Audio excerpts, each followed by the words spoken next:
Now, Dr. Tripathi, if there is a 5 centimeter stone, what we call as a complete staghorn, it is like the male deer's horns in full blow. That is why it's called a stag horn. If there is such a large stone in a kidney, what would be the options that you would offer the patient? This kind of patient, there are multiple options. One being minimally invasive surgery like PCNL, wherein a small cut is made and then endoscope is placed directly into the kidney from the back of the patient, and the stone can be removed. One advantage of this is it is the cut is very small, and but the disadvantage is that there is a possibility of a residual calculus, which can be either simultaneously or later tackled with an RIRS.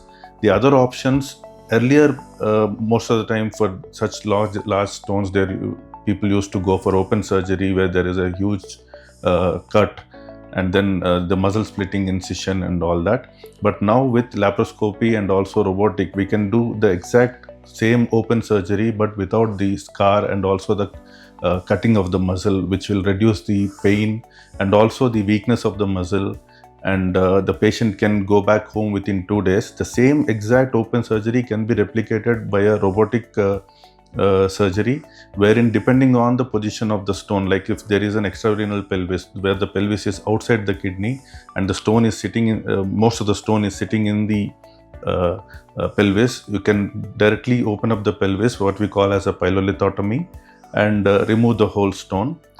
Or if at all the stone is completely inside and the pelvis is very small, what we can do is clamp a part of the artery and see the Brodell's line and open up the kidney completely like an anatrophic nephrolithotomy, and remove the whole stone from all the calyces and again stitch back the kidney minimally invasively, so that the patient will go back home with hardly visible scars like of 1 centimeter, which nobody can even cite that the patient underwent any surgery in the future. So that is the advantage of robotic surgery, especially in large stones and difficult stones, wherein for PCNL you might need multiple punctures, multiple tracks, which can reduce the functional mass of the kidney. Rather, we can go for a robotic surgery where the chances of the reduction of function is lower. So large stones in the past, complete staghorns needed anatrophic nephrolithotomy, as Dr. Tripathi said, a large scar and a difficult, painful post-operative period. The alternative was staged PCNL with significant blood loss and significant nephron filter loss of the kidney.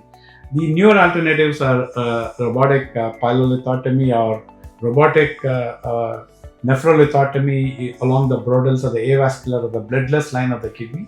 And again, the robot has brought in versatility to managing large stones. It is a pleasure to discuss a variety of situations of kidney stone and the modern way of treating it.